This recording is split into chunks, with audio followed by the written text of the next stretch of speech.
Bismillahirrahmanirrahim. Assalamu alaikum wa rahmatullahi wa barakatuh. Amanya nedobozi nze IBRAH Mukasa mbanirizaako ku Extra Digest mugoba nsonga akadde kano tukyaziza munamawulire munabyabufuzi mchala ali into business atenga mchala mzadde atenga alwanirira eddembe lyabo abali mu bwetaavu ku mitendere gy'enjawulo but moso abakyala abayiriddewo nnyo omubiri ku ground akoze programs nyingi nnyo ku lw'omuntu asookerwako b'omuntu wa bulijjo b'omuntu wa wansi ali mu bwetaavu programs z'abantu nnyo si mulala omukyala Joan Nakintu Lule. Is that the right order? Yeah. So gwe tuli naye tukwanirizako ku show mwannyinange omulungi nsaba obuze ku balungi abatulaba. Abalungi mwenna abatulaba abali ku Extra Digest. Thank you. Bansonga ne IBRAH Mukasa. Mbaniriza nnyo bulijjo mbanesanyu. I think this is my second time to appear. Yeah. So nina esanyu once again to be on this show. Thank you so much. Ebbanga libadde ddene but tukuwuliza webale kuweereza ggwanga webale kukola like I told you nti mpuliriza nnyo program yo on radio mpuliriza nnyo muganda wange Saabatooke omugagga Kamago Pastor Ronald Mubiru my friend Rotarian Aligawesa muwonge omudingidi mpuliriza nnyo abantu mikwano gyange. Then from there mpuliriza nnyo abantu abagattako. So I'm your fan. Mbeera motokomo ne mbawuliriza nga muweereza okuweereza okulungi okugattako. Twasembayo okubeera naawe nga omaze okuteekamu your bid for 2021 general elections woman MP Mpigi district. First things first, twagala kuyozaayoza okuvaayo mu kalulu ako wadde tewawangula naye eyo step yokka gye wateekinga out of the many people noweesimbawo wadde tebyatambula nga bwe wali obyagala but already wamala okutestinga kiri kiti eyo. Kyali kitya ng'oggyeko abantu kye bawulira nti akalulu tewawangula naye kyali kitya ggwe ng'eyali mu competitions wakati? Generally it wasn't a roller coaster. Tebiba byangu. Birina synclines and anticlines, obuwanvu n'obugga.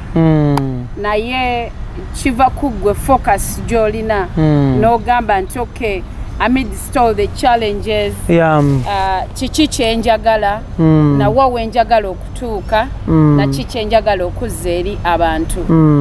Politics and especially campaigns sizaba katengo naddala ab'emitima eminafu totawaana. Ab'emitima eminafu sizaabwe. Being a woman in politics, stiff campaign wetyo is also another very big challenge, especially in other responsibilities out there attached. So really tebiba byangu, but you know, resilience, determination and focus bikuyambako to see you through the turmoil. Yeah. Njagala tulira Joan, akalulu kano before the general elections oba before okwewandiisa mu EC. So what happened? Lwaki ticket teyadda? Lwaki tewafuna ticket? What went wrong? Ticket is really a long story because I vied for it. Twaliko bacandidates babiri ku ticket eyo. A lot happened really. I beg not to go into the detail, but a lot happened here and there. She eventually took the card. Ne bansaba nkwate ya LC5 Mpigi district. District. Okay. But you know, the Joan Lule that I am is not a damsel. She's once in a lifetime. She wants to settle for where she feels she will perform best. So I really felt that njagala crossing services zange at parliament level. So there is no national level. Yeah, at national level. There is no way I could settle for local government level. That's why I said that time needs time to work. So I said I will take my chances. You know, sometimes you can never know what your worth is or what you'll achieve unless you take risks and unless you take chances. So I took the chance. When you take chances, when you win, it's a blessing. And absolutely. When you lose, you learn a lesson out of it. No manya how to handle that road next time.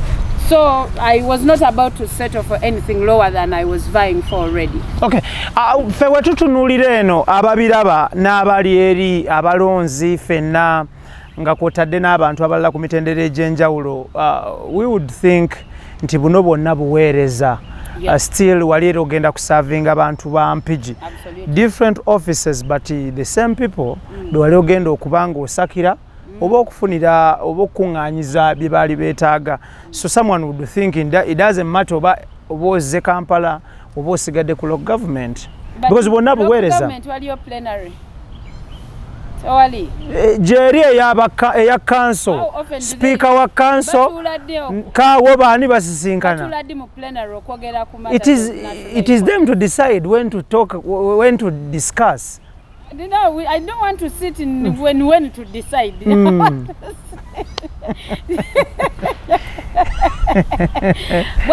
I know, yes. Actually, yes, wanabuweereza. Naye nga bwe nkugambye. Nyina services ezange wenziraba. Zisukaka. Lwaki omuntu aba alowooza, lwaki onnyonnyola otya omuntu nti omuntu asookera ku makya n'agamba nti lw'oyagala okuyiga okulya ennyama oba okulya oba okuluma oyagala kutandikira ku nkoko, lwaki totandikidde ku ddoodo oba ssunsa? I have indirectly worked for local government through my program. Stima ya maka. Stima ya maka enkozeseza ebintu bya local government byonna. So kakati yo yennyini program actually we yantuusa yo ina we yanteeka.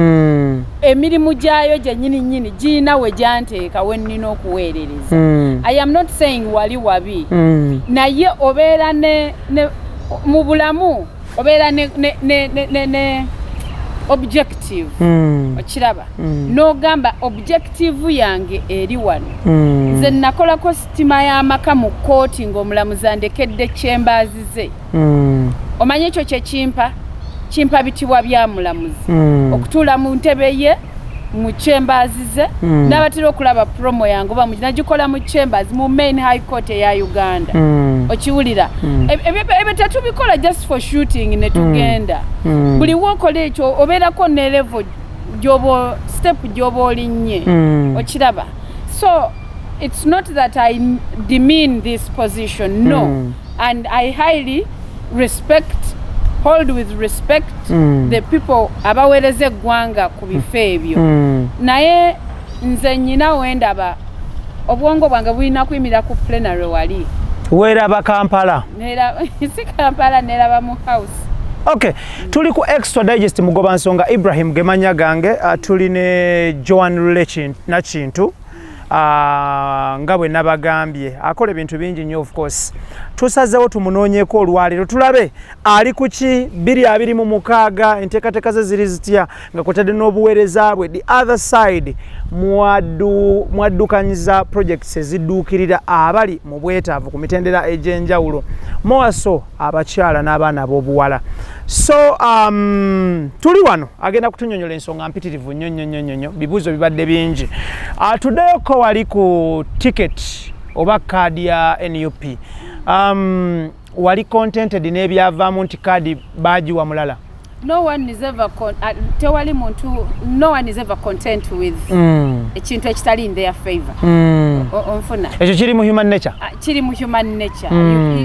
Kati ate ekyange there are quite a lot of events surrounding that. Ze nakusabye nti I don't want to go back into that. Naye whether I was content or not, I let go. I let go nensalawo okuzimba ekintu. Okay, so subscribing to which political party wojjidde wano kati? NUP. National Unity Platform. Because akalulu wekagwa oddawo, this is the party gye natandika nayo, like from the word go. I had never been into any other party. Era usually bambuza nnyo wali owerezaako ku kifo ky'ekirala before you come for MPship. I mean, I have told people times without number. Programs tima y'amaka enkozesezza emirimu gyonna omuntu gye yandirowoozezza wakina bwa kansala bwa chairperson bwaki. So I don't need to go directly to participate as a councillor or what for me to eventually manifest myself as an MP. No. Byonna nabikolera omwo. Programu eyo yankozesa ebintu bingi nnyo. So many sometimes mikwano gyange be nasoma nabo bambuza naye bwe twama senior 6 wasoma ki ekituufu. Okitegeera. Because balaba buli kimu nkimanyi. Naye omanyi nti programu eyo yempushinga. Pushinga nembeera mu bitabo, mbeera mu Google nsoma because nyino serving up programu eyo efficiently with knowledge, skill and experience. So okuddayo wali eri ku kibuuzo kyo. Kozi badde ogambye ki? Like of course obumativu waliwo n'obumativu otunyonyoga nti si buli muntu nti asobola okuba kiri mu muffe mu mwana w'omuntu. Naye akaluwe kagwa okomawo n'ogamba this is the party I loved from the word go since time immemorial. We yatandika n'engamba I was a politician naye nga ndi passive politician. Owakatengo ati okujja ku front line. Naye nga mu kubifollowinga debates ezo biki tebulaba abantu balabanga character yange yawukana kuba politicians who are starters. Because bo lwe bakulabye ku front line lwe balowooza nti olwo lwotandise. Bye bayite ebyobufuzi. Bali bayite ebyobufuzi. Tebakumanyiiko historically in any political party. So tebakulabye mu kwekalakasa. Tebakulabye mu kwekalakasa. So everyone is like who is she avuddewa okiraba. Nayagala nnyo people power eyo. Na followinga nnyo saga y'ekigambo people power from its birth, its inception, ne byonna byonna bye baakola, all the events that gave birth to the movement people power. Okay. Ngambi following. So nenzijanga NUP gye njagala. Ne bwe yafuuka pate nga mpulira gye njagala. Ne bwe saafuna kaadi era nasigala mu mutima gwange ng'ojagala independent owaki owa NUP. Era akalubwe kaggwa n'entula ne tiimu yange ne tugamba do we continue as independent NUP or we go back into the party and battle. So ne bagamba no tuddeyo mu party because gye twagala. Ne bwe balala ne bwe banaatutwala it will not be real love. So you went back to Kamocha and you still belong to Kamocha? Absolutely. Nenfuna ne kadi endala. N'abakulu ne twogera. We've been having talks here. Thank you. Njagala tutunulire nga tuddayo era mu kalulu 2026. 2026 katuuze. Of course, obudde bwaweddeyo dda. Obudde bwaweddeyo dda because kati ayagala nali nnyumya ne munnabyabufuzi omu. Nangamba nti ye abudgetingira akalulu akaddako olumala okulayira oba ye gwe balayiza oba balayiza mulala ye nga atandikirawo kali akaddako. Awangudde lwawangula. Lwawangula akaddako oba lwagwa akaddako. Absolutely. So weteeseteese mu kalulu akaddako era okomawo? Yeah, akalulu akaddako nkomawo. Okomawo era nga independent NUP leaning oba okomawo ogenda kuddayo osabe ticket mu kibiina kyo? Kuddayo nsabe ticket mu kibiina kya NUP eya same position. That is very good. Yes, era nja kuddayo n'omukyala oyo omu gwe navuganya naye luli. That is bw'aba akyali mu party because rumor has it and some evidence has it. Looks like ali ku transition elsewhere. Naye bw'anaaba nga akyalimu ku party emu tugenda kuddayo era tubatolinge. Kino kirekawa when it comes to discipline. Kirekawo erinnya lya Joan Lule ekyokubeera nti bakuwangudde ku tiketi n'osigala ng'era forcefully ogenda okwesimbawo independent oba bwannamigina. I think this has nothing to do with discipline. This has something to do with what you want in life. And politics terina limitations. Okiraba limitations ziri wali eri wokka wogambira nti kadi tugiwono. Otherwise tewaliwo limitation yonna ekkugira gamba nti no todda. Because even when sinne party newe bayegambye nti todda, you have a right to go elsewhere and be consumed elsewhere. Yeah. So but I really feel omutima gwange gukyalina bano. I have loved them since their inception, and kiringa wono yagala omusajja ono IBRAH nakusumbuwa, you are trying to settle with Idris naye nga mazima omutima gwo gwasettlinga ne IBRAH. So kati bwekyo bwekirine Joan, singa bukeera ku makya Katonda yatonda eggulu n'ensi n'akugonomolako ekifo nga gwe principal wa NUP. Yes, oba president wa NUP. The position sawe no Honorable Robert Kyagulanyi gyalimu.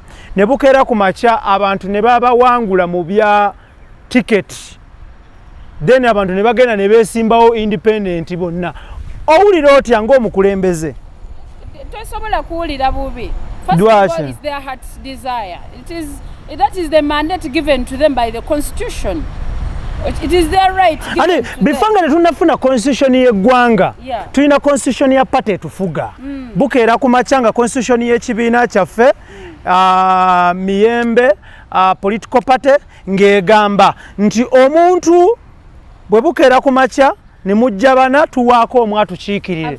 Abasigadde abasatu ate ne mudderi ne mwesimbawo nga bwannamunigina. Tunulira constitution ya party egamba ki? Every party has a constitution. Eyamwe ebakkiriza. Bwe tutuuka ku article eyo kebe mother party ya NRM. I will not call it mother party because she is ala NUP. Naye newoze ekigambo ekyo gamba ye yasookawo yasooka NUP. Egisingako obukulu. Egisingako obukulu. Veteran party. Okiraba. So constitution egamba ki? Waliwo akawaayiro akansiba mu patent mpendekere IBRAH Mukasa. Yes, nti party wegamba nti no kadi tugiwadde IBRAH Mukasa. Tewaliwo kawaayiro kagamba nti gwe omulala ng'ova mu politics. Wabula gwe mwebyo party oba tokyayinza kufuna mu kaadi ku kifo ekyo. Wabula obeera waddembe ogamba nti kale kanneesimbewo bwannamunigina. Because the supreme law, which is the constitution, gives you that space. Okiraba. So as a principle sisobola kunyiiga. Wabula nsobola okusanyukira courage y'omuntu oyo.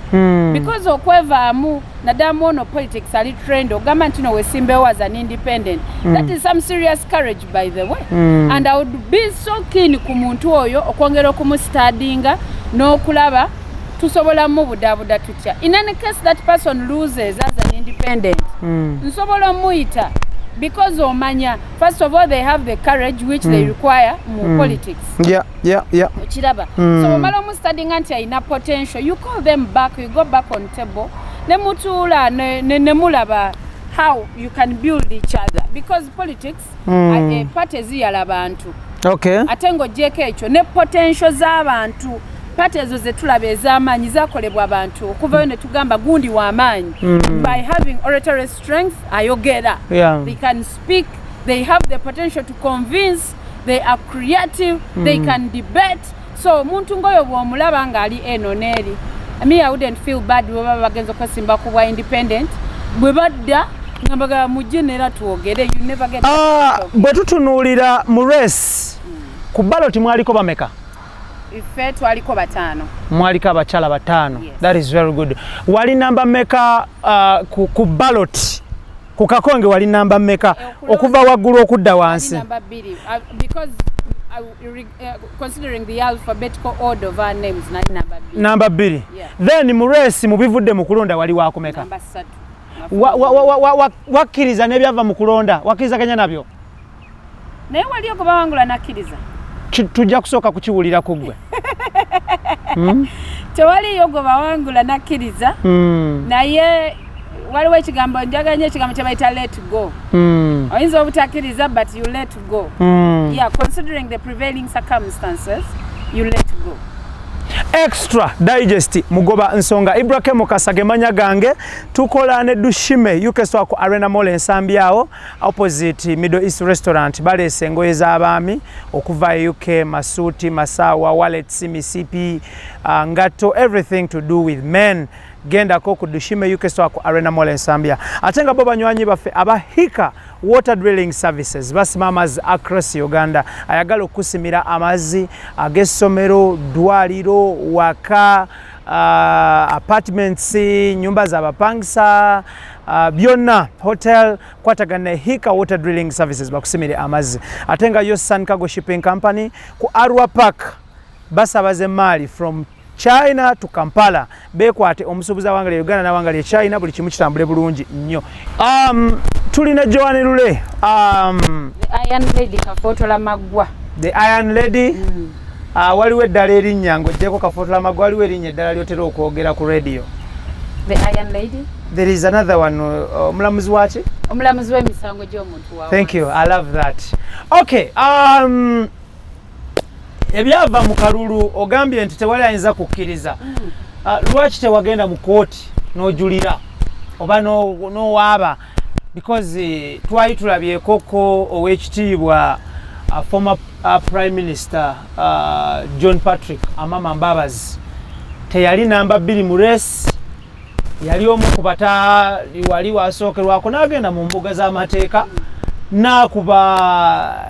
n'awaaba. I had my reasons. Esooka sayagala nnyo kwereega njagala nnyo emirembe gyange whereas I'm a hustler naye njagala nnyo emirembe kimu ekyokubiri nayagala obudde bw'okumala mu kkooti okutuula wansi to evaluate olabe why did I lose okay saagala nnyo kozesa kigambo lose. Why was I not declared the winner? Okitegeera. So study those reasons. Omanye I was not declared the winner because of the following reasons. Kati nzikoleko ntya ensonga zino nzikoleko ntya. One, sign a party. And considering the prevailing political environment, kyali kizibu nnyo okuyitawo ng'oli independent. Okiraba ekyo n'omanya okay, I need a party. Was my visibility enough? To know my visibility needed to be doubled. Did I have enough structures?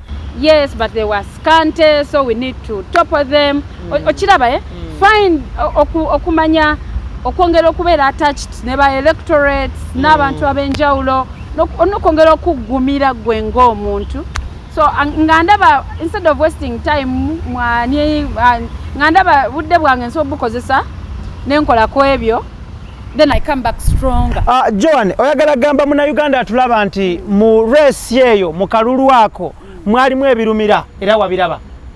Ebirumira nganzo omuntu oba ebirumira like walabamu okubba akalulu n'amakuli. Of course makuli gali mangi. Akubba kalulu generally, not my position per se, but let us zero at your your district. My district. Because sichinako proof. I don't want to speak about something chesa twalabudde kunoonya ki kunoonya bujulizi. Okiraba nga bwe nkugambye nti when I was not declared the winner I let to go. Nensalawo noonye ensonga why was I not declared the winner? Era ensonga ezo nzikoleko thirdly ebbanga lye namala nga campaigninga ne nemesis wange namustadinga nnyo ne mutegeera okitegeera nga ye muntu eyali yeetaaga okuwa chance akole bulungi amanyanga at broad daylight. Tugende maaso akole bulungi amanyanga at broad daylight ensi emulabe exactly which she has perfectly done.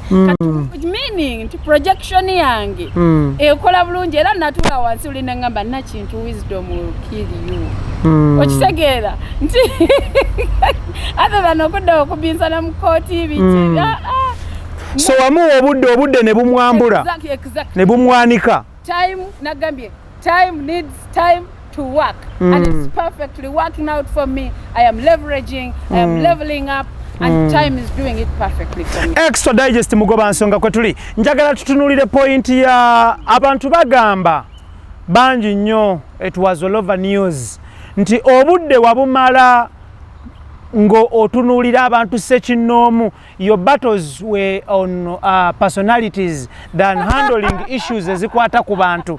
Nti case in point obudde wabuteekanga nnyo ng'otunuulira omunno gamba nti so and so n'obeera ku oyo n'omufiirako bufiizi nga toli ku ground kunoonya bululu. How true is that? That is not true actually. I am one person who womanya omuntu aminding a business ye. Actually I'm surprised. Abansinga, those abansinga n'okunsinga. Buying a lot of time from me. I don't have their time. They stalk me, they surveil me. Kwegamba bayina tiimu zaabwe eziri awo zinondoola okitegeera my opponents. Nze sibiina ebyo. Kankubulire woba nnyo omuntu afa ku business ye. My business is ground. My business kukolera abantu. My business kulaba ngeri ki gye tutereze eggwanga lino, and that's my main focus. Ebisigadde tebindya. Era oyogerwako nti mu kalulu akawedde ne after akalulu ebiseera ebisinga wabimala nnyo mu bifo ebyenjawulo ng'opepeya n'abamu ku bakulembeze mu disitulikiti eyo. Tetujja kumenya linnya lya mwami omu naye nti yakuwa obudde bungi nnyo nga mubeera nnyo mu woteeri. I don't know who you're speaking about. How can I answer an anonymous question? I can't. You ought to be specific and tell me so and so such that I oba tulinde budde, tulinde butambi. Lwe tulidda nga waliwo obutambi lwe tunaabudiscussingako. Womba mu buyina please. Mbakiriza mu bufulumye. Extra digest mugoba nsonga kwe tuli ne Joan Lule na kintu. Bukyanga tumala akalulu. Nga we nagambye nti nze nasalawo ne gamba even if nayina reason to grumble I didn't. Bukyanga tumala akalulu nfokasinze nnyo ku reasons why Joan Lule was not declared a winner.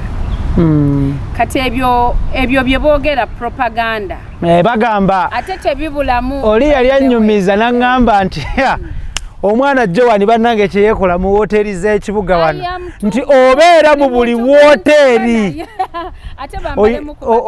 nti olina omubaka gw'oliridde ssente zonna ezaali badde zidda mu kunoonya akalulu akaddako buli wamu nti mubadde mu woteeri ez'enjawulo. And omubaka oyo is my friend. Ate naawe oli friend wange. So we byatuuka ku desiki yange Idris oyo namugamba abyanalizing. Nagatta dots nga zigatta. Nagamba naye bano bantu baffe. Let me tell you. Propaganda and politics. Mu babaka abakola constituency ezikola Mpigi district. Ani mukwano gwe nnyo. Ababaka bonna mikwano gyange. Ani ng'ali ku speed hand dial yo nga bwogirwa esimu kwesookera. Ababaka bonna nkolagana nabo. I think kyekimu ku bintu ebisinza okunnyamba to leverage. Bonna nkolagana nabo tuwuliziganya era singa nti sometimes tewabadde nti waliwo incumbent walabye emirimu egisinga nga tugikola. Because teri kintu kimu qualities of a good leader ng'omuntu ali approachable. Buli wobeera nga toli approachable. Olaba mukoka. Mukoka ye buli wanoonya wayita wano nga wazibe. Ng'awaganya Katonga bw'atyo bwe yakoze. Okitegeera. Kati abantu tebalina budde to wait for rigid people. You must be flexible in that particular office. Because odiringa ne Idris, odiringa ne IBRAH, odiringa nono. Abantu tebalina budde to wait for your rigidity to soften. Thank you. If wonobera rigid, they will find out. Njagala okose kamera eno osambajje ebigambo ebibadde byogerwa bana Uganda from the horse's mouth nga bagamba nti waliwo omubaka gwe mweganza naye era nsambajje ki mubaka ki gwe sitategedde. You need to mention that name. Mutegeere. Because ola bwe batyo. Joan. Bwe batyo. MK. Nenvayo MK yani. Ochiwulira nenvayo lwatu. MK like afande mozi. Yes. Ekyo bakikusibako tekisi kituufu. Webale nnyo. Nange ekyo nkuteerawo omukono si kituufu. Naye kiri. Ekyo si kituufu. I stand with you. Naye kiri. Idris yangattiramu dots. Anti wuliriza. Ne twagala ani kati negane kyo banzikirize kikyotayogedde. I don't know who this person is. Naye bw'oba ogamba kuba bakabe Mawokota ndi muna Mawokota ababaka baffe nkolagana nabo. That is very good. Yes. I will borrow your word. You need the time to do what? So tuchiwa obudde. Time needs time to work. I know. Idris sebo point yo katujiwa obudde gwabadde osinga pushing a project yeyo. Ajja kuba bulungi. Extra digest mugoba nsonga tulina Joan Joan. Wali ku radio nenkuwulira ng'ofulumya statement egamba nti ze saayitamu mu kalulu naye abantu b'empigi okutwaliza awamu Mawokota n'ebintu ebiriraanyeewo nja kubasaavinga nga situnuulidde bya kalulu situnuulidde oba mwanonda oba temwanonda mwenna ngenda bagatta wamu mbaweereze. Statement eyo yali etegeeza ki era ng'eva ku ki? Because Jukira, my program is a community based program. Yeah. Nyina opportunities ezikolera abantu DNA for free. DNA apparently ya $7,000. It's quite expensive. Depending on the laboratory. Yeah. Government analytical laboratory eya Uganda ya $885. Wanewandegea? Yes, MBN with which I have partnership. Ya $7,000. Mulito Oak, my ex-partners, bale ba ku $6,500. Mu Lancet ya $9,000.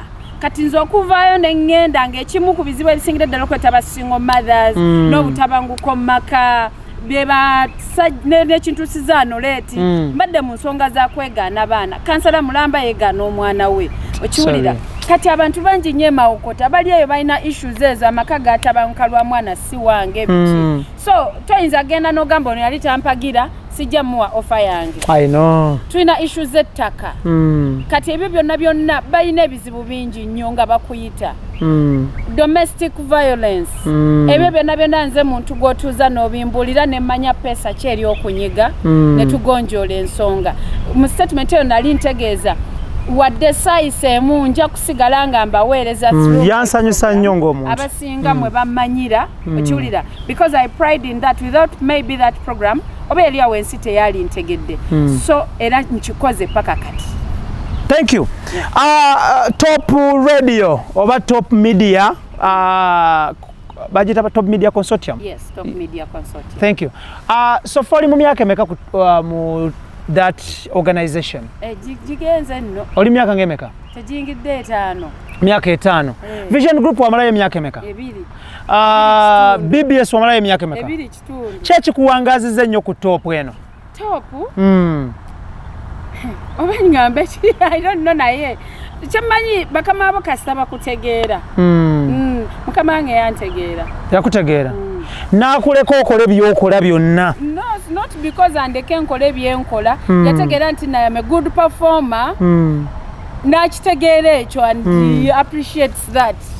As a media personality, abadde for good time ate ng'oli celebrated n'ebintu by'okola birabika.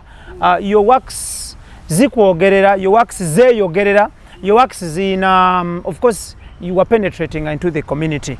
Njagala rating currently rate yourself okola otya? I should say I'm doing really well.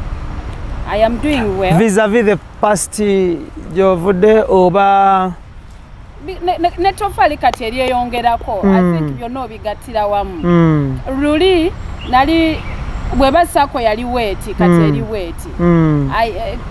This program anyway, I am now at national level, but even then I've always been at national level. Naye kati this step mu politics gye nateekako eyongedde ogezaamu ku brand eyinza okubanga because abantu bo babirabira TV gyokolako biki naye ate nze ng'omuntu akirimu nyina we neeraba irrespective of how much mileage the TV gives me or the radio gives me. Kyenayiga kikimu nti empewo eba mpewo. Absolutely. Oba eriwa oba wa empewo ebaki eba mpewo and it has immensely contributed to my leverage mu politics, so I'm doing perfectly well. Extra digest mugoba nsonga dushime yukesto arena mole nsambya balese engoye z'abaami ngato, masaawa, masuuti, masimu, laptops ku Arena Mall Ensambya opposite Middle East Restaurant babayise badushime UK store. Ate nga yo Sankago Shipping Company ku Arua Park basabaze mali from China to Kampala. Bekwate buli kimu kitambule bulungi nnyo. Omusuubuzi nkukubiriza okwekwata company ya Sankago sabalize mali okuva China tuke bulungi e Kampala. Ate nga gwe ali mu construction, ali mu real estate, azimba amaka, alina project yonna ey'okuzimba, ayagala bwe kituuka ku ky'amazzi okuddibwamuko, that is Hika Water Drilling Service. Ba contacting bakusimire amazzi ku miwendo emsamisamu ate bakukwate bulungi buli kimu kitambule bulungi. Tulina Joan Lule mu namawulire, mukyala muzadde, mukyala ali into business ate nga munabyabufuzi. Ate nga adduukiridde nnyo omuntu asookerwako ali mu bwetaavu. Amawulire gatambula ku social media era lwaki tukulese wano tu clarify ku bintu bingi nnyo Joan.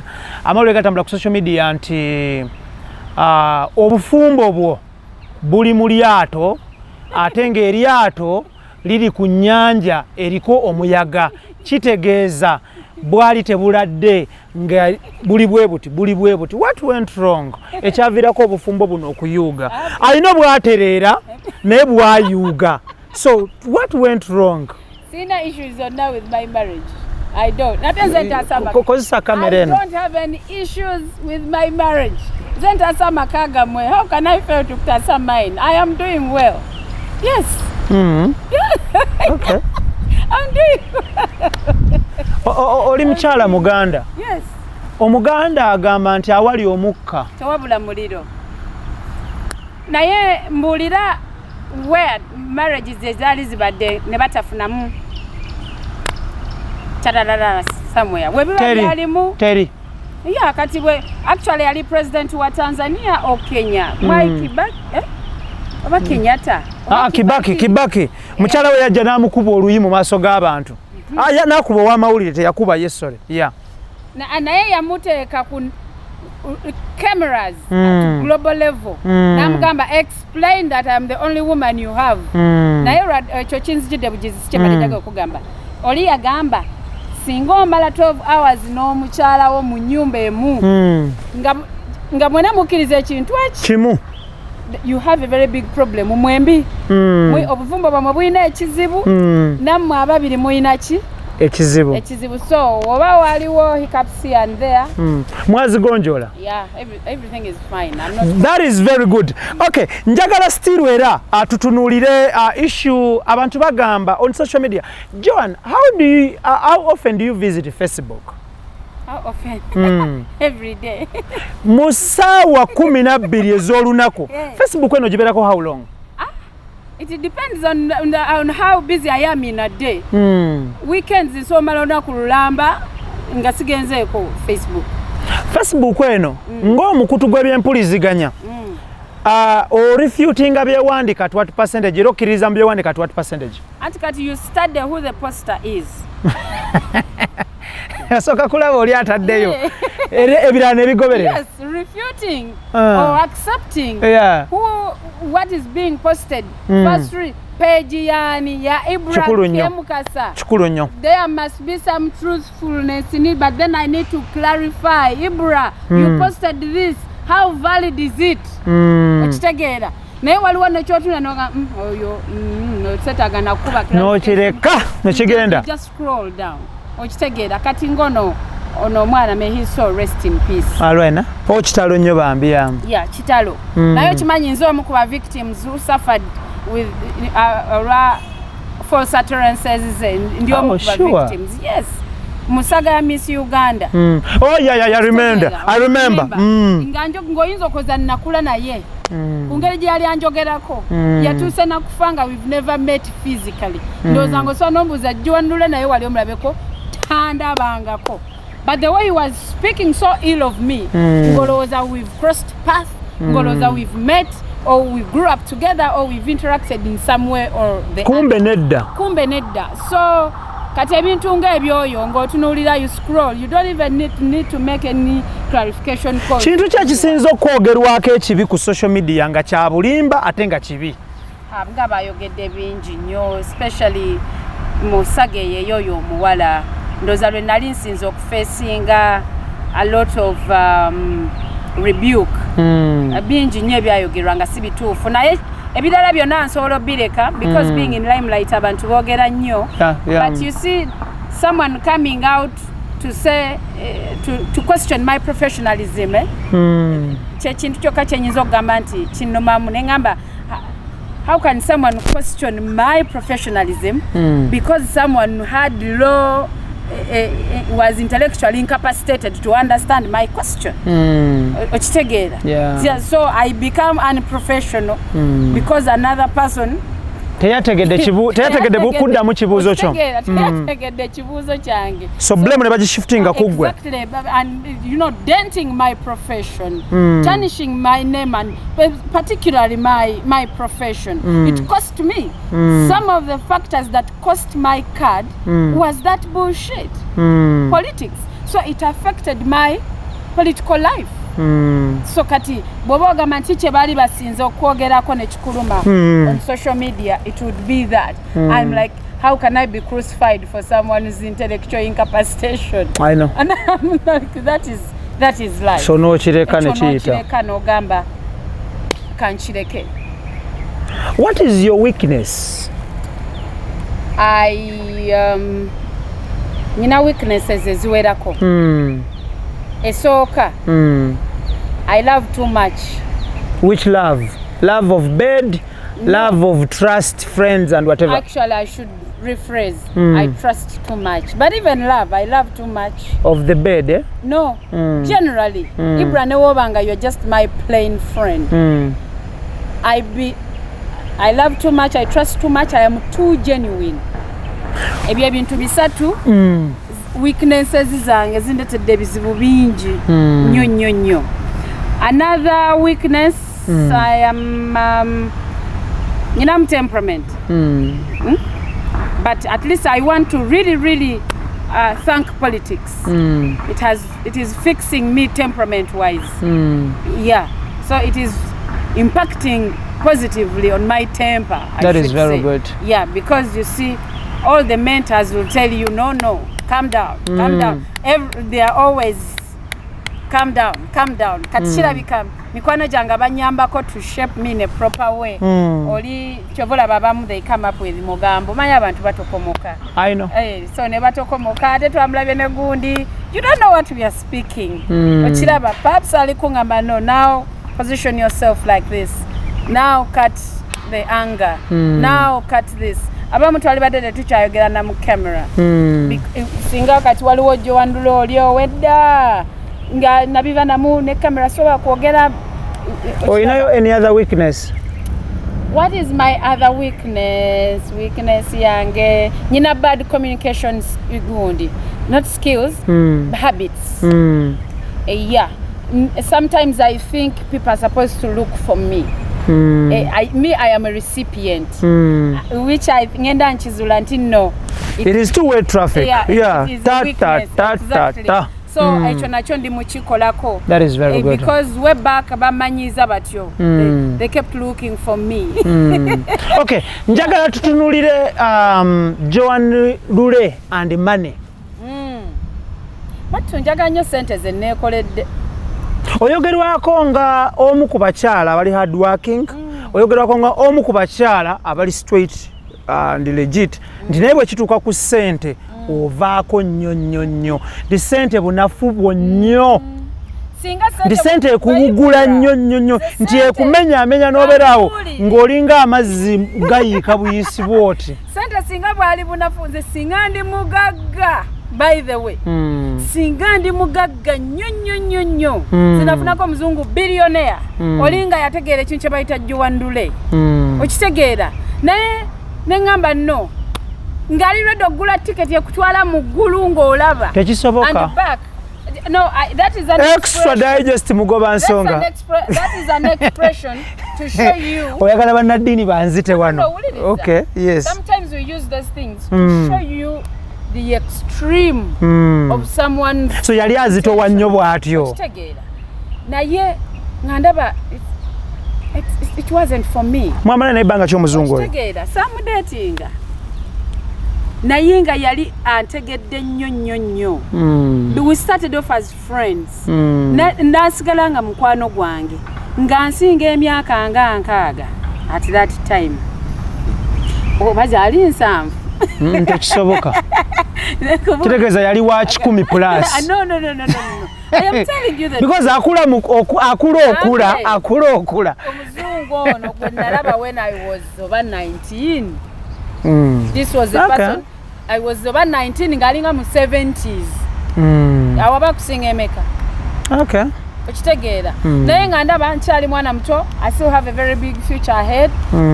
Nga ndaba no, it's not something. Okitegeera. So, esente tekumala mu Joan. Njagala nnyo gikola. That's why nze nebakayo hours ntono. IBRAH.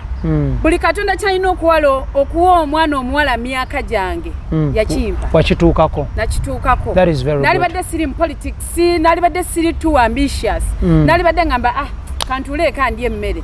I've driven cars. Wali mu America bwoba bababuuzaako nti wanule mumumanyi, they told you she was staying here. Era America eyo katugirewo ddala ekibuuzo kya America. It's fine. Keith Kanabi nkutumiddeko nnyo. Nti nno bw'oba nga wanyumyako n'abaana b'omu America about me nali nkola emirimu egi nga towummula. Bulidde wano ng'oyogera overtime n'enseka ne kimpa memories nyingi mu kubojja overtime. Ekiwulira. Nze nange bwe mbeera eyo mbeera nkola kiro misana. Kyova abantu tebalaba interviews zaffe nnyingi nga tuli Bulaaya. Tuba tugenze kukola. Nkugamba kaakati. Tukolera mu mannya g'abantu. Kampani zonna ze nkoleddeko bajja kubulira ebibi byange naye bajja kugamba mukozi. Okiwulira. Njagala nnyo value to be attached to my services. Wengamba nno njaga kukolera miliyoni 4. Lwaki omala nompa 2? Ngate mwakanya nya. Twagambe ngenda ko ya million ezi. Wacho mpa 2. Now that's where maybe the issue is. Ate ekirala njaga nnyo working smart IBRAH. I know. I am a very smart woman. Kati maybe kye kingambise ebyo. Naye singa muna njaga nnyo sente from men. Singandi mugagga. Joan, tusaka tunulira ekintu kya America kino. Wasembedde obeera mu America? Myaka 8 emabiga. Waleka relationships make depending mu America. How do you mean? Like ngabo onagamba nti kati nze kanewereka example sina muntu mulala nti IBRAH nze ngenze nye South Africa. I've gone to America twice, but insurgency zogenda mu South Africa. Then someone asks, waleka yaba wala bameka pending relationships in South Africa. Nekugamba nti 2 3 0 obemu. Ngobagala oba. Yes, ngoli ambozizza. I left none. Yes. Ntegerekese kweli. Bulungi nnyo. Nali welcome and a guy claimed you oyo mukyala wange. Agayani erinya. Mweyo mwogere erinya. Omanyi nze ni munamateeka. We speak with evidence. Gwambuza nti omuntu bwati omumanyi. Andikade. Nzoli yangamba kimu. Actually, let me be honest. Sataga kulimba yangamba webale kukyaza mukyala wange n'omubuuza ebibuuzo biri professional. Ne mubuuza mukyala waani. Munsi ki? Tuli US mama gye tuwogerako. Najjayo essimu. Nangamba nagidownloadinga ole wano nga muli naye mukola interview yali nnungi nnyo webale nnyo. Omukolako ddi interview eddako. Oyo omu. Nati n'okwenyumya nakyo labayo. Oyo omu. Owokubiri. Bwe nalwala mu America, Bannayuganda abajja okundaba mu ddwaliro. Kuliko omwami yajjirako. Yani. Nati IBRAH njaga nangamba IBRAH. Bambi webale kukyaza mukyala wange. I will deflect your questions why? Because from the legal perspective, we speak with evidence. You cannot ask me to give you an explanation on an invisible person. Nange wano amawulire ganzikiriza okuuma abantu bano nga mbakimize anonymous. Kubanga omwami oli yandaga nti it is a private relationship. Then I consider that bullshit. Basebo baba considerinze ekyo. Yes. Sagana kunnenyumizaako. Because nasekako naawe mu restaurant tekifula mukazi wo. Ebintu by'okwenyumiza ku bantu bannanga ate mutemu kuma. I know bakola kibi. 2 men, one omu yansanga Waltham Saagala ku hoteli gye nali nsizeko wosamu mwe nakoleranga muntu abaana ba America kantu mu kamera yes baba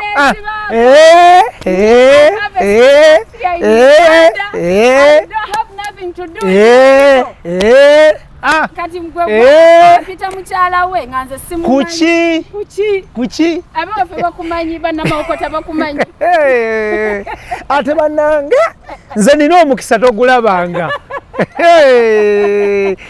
saaga ebintu byakunnenyumizaako bajja ku WhatsApp bw'oyogerako naye leero enkyofuuka mukazi ate one of them yalina n'ebifaananyi byo nga muli naye mu America babijja ku Facebook mwali naye omuntu ndagaako teyabimpeereza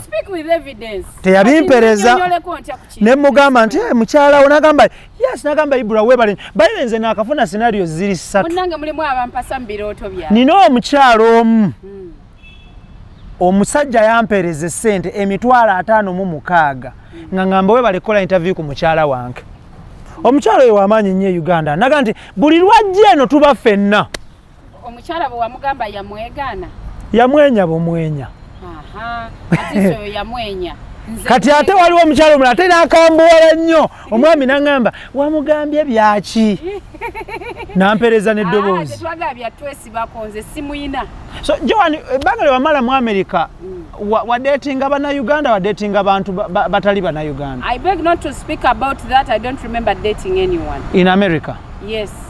Okay.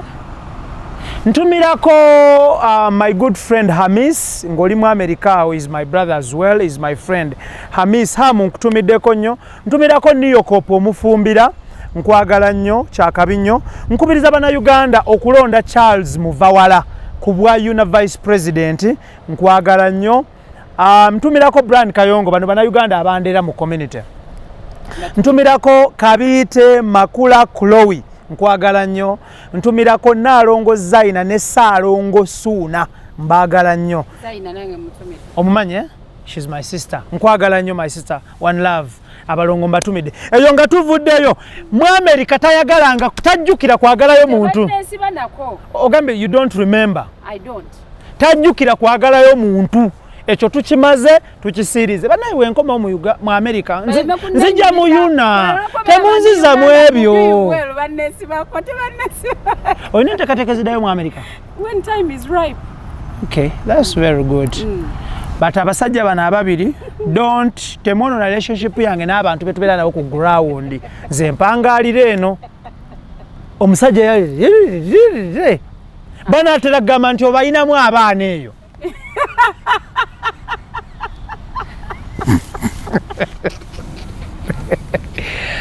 Africa 23 paka 25 tuli mu Birmingham Uganda investment conversion 23 paka 25 tuli UK Birmingham Uganda investment conversion Birmingham mwezi ogw'omunana kubiriza bana Uganda okwetaba mu conversion eno buli kimu kitambule bulungi nnyo Joan eyo nga tuvuddeyo tukirire njagala tutunuulire ebisoomooza abantu mu bululu. There is the issue of funding. Yeah. Abantu batekamu a lot of money even when they go through sente zino tezidda. It is worse ngate omuntu tawangudde kalulu. Joan bw'oba ojjukira akalulu kano akema okutaka kutwalako billions meka in Ugandan shillings. Honestly, I don't want to look into how much I spent. Because obeera n'obubo ku account ne buggwako. Abazira kisa ne bajja nazo ne zigenda kaka gwenyiza okwebaza mu America eyo ate nga just chali wange bamita Roger Kabugo. Salute and respect. Yeah. Roger nga ntere million ya sente buli week ku account. That is very good. Naye bwe safuna kadi ya NUP nadduka ye yali awagira wa NUP. Oh. But wadenga yabula nga tetammanyi we've never met. Mwali mwogera bwogezi ku simu. Just yandaba ku social media nga nyambadde beret n'atandika okumpa. That is very good. Kitegeera. But mwebaza nnyo. Nagezaako okulaba nti ayambako here and there. Sending you 1 million every week. It's too much money. Too much money. And it can... Mweno economy yakuba sama. Exactly. So, nambulako, crisis hit me again. But being the iron lady that I am, I found my way out. Bw'ogendanga mu America Rojo omulabiranga ddala. Wanje? Omulabiranga ddala. Mumanyi. Yeah. One Love wabale kubeera na mutima mulungi. Abantu abaagala enkyukakyuka mbasalutinga. Ayagala nnyo Kyagulanyi na buli muntu ayogera ekigambo Kyagulanyi. Awadde abantu bangi nnyo ssente naye tabamanyi tatusinkananga. Munnankyukakyuka. Naye we joke a lot. Tusagasaga nnyo naye nga simumanyi simulabangako. Akalulu kano kalina we kakuteteganyizaako mu byenfuna ne katwala ebikalu byo nga paka na katonna bizzaawo. Nagaana okuwaayo ekikalu kyange n'ekimu. I can admit kansumbuwa mu byenfuna nnyo. Naye nagaana okuwaayo ekikalu ekyange n'ekimu. Nagamba nja kupambana. Emmotoka weenaakoma nga gaweddemu. Wotandika n'ebigere nga ofuna akasiko woogireka ne bagisindika. N'ogenda n'olinnya akaboda oba n'otambuzaawo ebigere. It almost took my house, Idris agimanyi. Oba naawe wagira. Ngimanyi. You have a beautiful white house. Yes, it almost took my white house, but I stood so strong. Nengamba no, my white house will not go like that. So nengisavinga nengamba kanvumiriye. It was really hectic. It was never easy. But buli ayambeererawo, I have a team eyambeererawo. Ebyobufuzi bino sinnabiyingira nnyo kiwanvu. Temulina funding mu bibiina byammwe. Antisinziira ku kibiina. You were speaking about a party that was 2 months old. Okitegeera nga terina funding emalanga naye survivingira ku donations. Kati ate ng'oggyeko ekyo. Remember wotafuna card n'osalawo kugenda independent, you cease to be one of them. Kakiba kitegeeza olina kuvumiriyanga ggwe. Okiraba oyina kuvumiriyanga ki nga ggwe. Okay, abantu b'empigi Joan akomawo 2026. Teri kulanga kulala. Nakirangirira. Akomawo. Ate ku ticket ya NUP. NUP ticket. Yes. That is Woman Mpigi District 2026. Kale tetugenda kuba ntusukawo nako olwalero oyinayo obubaka obusembayo bwoyinza okusharinga n'abantu. Akatalekeka.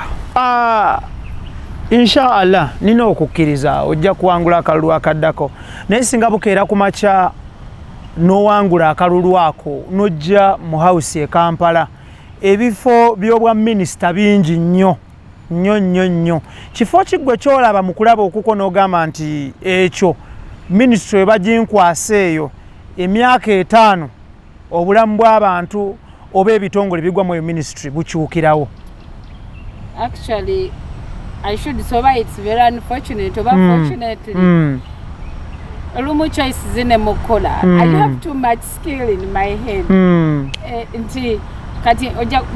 You, IBRAH, you can attest that I'm a deadly investigative person. Yeah, I know. Right? I know. Yeah. So do you believe so chairing a COSAS? COSAS tojja gisobola olw'ensonga abantu bagamba oyagala nnyo ssente. Kati COSAS eyo gye biggwera ng'ogaggawaza ffe mikwano gyo. Because of parapase. How can parapase affect my performance? Abantu bulijjo boogera. Anti awali omukka tewabula muliro. N'ekijjo omanyi kinyaga bitono. Oli bw'agamba nti Joan ayagala nnyo ssente. Ate nga gw'okkiriza nti I'm a performer. Do you believe I'm a performer? Of course. In this field of journalism. Do you believe I'm a performer? Yeah. Bwembanga mbadde njagala celebrating my time in journalism. Do you think I am worth it? Of course. Why would you say of course? Byokoze byeyoleka byeyogerera. Definitely. Neko sasa ono mulaba. Gambye. Ngojeko kyogamba. Sagala nnyo bakiyita batya concoction z'abantu and allegations. Nze ng'omuntu ngenda kuwendowooza yange. Joan waga nti nkutiikinge ku kyakosase nkutiikinga because mba mmanyi ojja kunjo kyayo. Naye ku lw'abantu simanyi. Sokoteka wali ekya ssente. Tutunuulire capability to perform. That is my point of contention. The capability to perform. Do I possess it or not? You possess it nayo nakwata ababbi bo aba musajja. No. I think money is the end result. I want you to say, do I have the quality or I don't? You have them. I do have the quality. Yes. So if we are to go by quality, would you take me? Nkutikinga, of course. Nkutikinga. Exactly. Ekyo kyembadde nsinga okwagala. Naye ng'onaakwata ababbi. Bwe manga quality ey'okubeera chairperson wa COSAS njirina. Then I think that is key. That is the major point of contention. Now these things of money what ebyo bijja luvannyuma. Okiraba and sagala tubitunule namu. Nagambye singa ndi mugagga nnyo naddala mawulire gano. Naye because of ne controlling and professionalism yange, I know who I am. Yeah. Secondly, ministry endala gyempoya gyensobola ya constitutional affairs. Justice and constitutional affairs. Do you believe I have the quality or not? Ojirina eyo nayo. Wanje? Ozirina. Do you think I can handle? Yeah. So would you take me on that? Naye oyinamu ka element ka law. Because ministry eyo, it is all about tekuba muneka element ka law. Tosobola kulonda kyotasobola na kintu kyotalinamu qualification. Joan wasoma amateeka. Abannono. Ate kati olaba ndina mukumalayo ebibulayo makerere kati. Hey. Yes. Okay. Kati kyovulaba nalilonze ya agriculture nesigironda. Mwana ono. Mpola tonyenyemeza kuliko ebyokunywa ate ebyokunywa bya bbeeyi ate biri mu glass zatikasi plastic. Wambuuziza ministry ki gy'olaba nekugamba nti I have so one bwe kaba kakiiko kosase bweba ministry justice and constitutional affairs ministry endala eya gender, would you take me on that one? Do you think ate eyo yitirawo ddala eyo gye tuba tuzirekeyo yiseewo because abantu otambudde n'abantu otambudde. Joan, amateeka gano mpozi wagasomera wa? Wano mu Uganda. Which university? IBRAH. I have qualifications in that. Nebibulayo ndi mu business. Wasomera wa amateeka? Uliriza. Kyoba omanya nagasoma. Nebigabulako bye mbadde sinamaliriza. Ndi mu bikola kati gwe kyo kyoba omanya. When time is ripe, nja kuyita ku graduation. Okay. Yes. So tulinde bulinzi kulaba gown. Exactly. Okay. So that is very good. Ministry. Don't over question. Nga nkugambye nandironze ya agriculture nandironze eya ebirala. Okitegeera. Nesi bironze nkugambye nonze wenna area of expertise and qualification by the way. Kati wotandika okumbuza wabisomera wa obanga ankalirira. So je wabisomera tukireke. Si kikulu. Is it key right now? Of course abantu baba bagala okulaba aba inspiring yasomera wa interviews zange enkadde. Thank you. Kale tetugenda kubanga tusukawo olunaku olwaleero but Joan tugenda kwongera okubanga tumunoonyako. Lwaki tumulesa olwaleero okuva yagenda mu campaign twete tudanga mukunyumya naye ne tugaka tumunoonye tunyumyemuko naye tulabe kiri kitya embeera eri etya. At the end of the day nayenga of course abantu b'empigi 2026 Joan akomawo still acha subscribing to the National Unity Platform era nga still ayagala cha woman MP Mpigi district banamawokota ambasalutinga nnyo Honorable Hildaman nkwagala nnyo n'ababaka abalala okuva mu Mpigi district nema okutwaliza wamu Honorable Yusufu Nsibambi nkwagala nnyo mzee. Salute and respect, one love. Tetugenda kuba tusuka wano IBRAH Mukasa. Oyagala kusibula abantu. Tumira ne ku bantu bo. Tumira ku bannamawokota. Abalungi bannamawokota ambagala nnyo. Mbebazanye bena bye munkolera abawagizi bange mwenna team Joan banaye mbagala nnyo mwenna. Basubiza ekintu kimu. I don't want to blow my own trumpet. Naye nze bannamawokota mbabuulira. With me, I am the real deal. I am the woman Mpigi district deserves. Mulutalo olw'okujjawo policies ezinyigiriza banna-Uganda. Mulutalo olw'okuleeta enkola eziyamba abakyala okulwanyisa effugabbi naddala mu maka n'okulwanira abakyala policies eziyamba abakyala okwekulaakulanya. I am the real deal. Bannamawokota nsaba ku mulundi guno tutambule ffenna temuddamu kola nsobi te abakyala nabagambye. You deploy all avenues to eliminate the enemy. gwe buli kyosobola okulaba tulinafu abakyala powers nyingi nnyo. Samusoni omukyala yamanya amaanyi ge we gali mu nviiri. Omukyala yo yasalako enviiri. Yasalako enviiri. Sasajja kabaka wangale okota Kyagulanyi nyoze magere paka nga tusentebe mu ntebe. Thank you so much. That is very good. Tujja kuba twongera okunoonyako Joan webale nnyo webalire ddala. Buli obula tujja kubujjamu kubanga namwe we mulibeera mutuuse mu ntebe omuntu ng'abagamba ebigambo bwe bityo namwe mujja kubeera bakambwe. Omuntu ng'ali mu kuluma ekifibwa ati omukwata mpola ayinza okusamba n'ogweri. So kati tujja kusaba abalungi abatulaba, of course abantu b'empigi, omukyalo nomumulabiranga ddala insha Allah. Mukwano gwange tutambula naye munamawulire munnange. So bw'otuuka okulonda abantu ba generation yaffe bano tubateekengako katiiki ako. You never know. Osobola okuba ne project gy'oyagala n'ateekako buteesi signature. Osobola okuba ne kyoyagala n'okuba bukubi essimu. Naye bali abalala ojja kugenda okuba essimu nga bagamba ayo yagivaako yagireka wano, eyo yagivaako yagireka wano. Tubakubira nnyo abantu abamu amasimu ng'ennamba mwaziggyako. Naye nga Joan kyakabi nnyo. IBRAH Mukasage manya ge tugenda kuba ntusuka olunaku lwaleero, mbagaliza birungi byerere. Assalamu alaikum wa rahmatullahi wa barakatuh. Special greetings to Idris, Keith and Tony. To the sponsors, one love, respect in all aspect. Mubere bulungi, mweraba.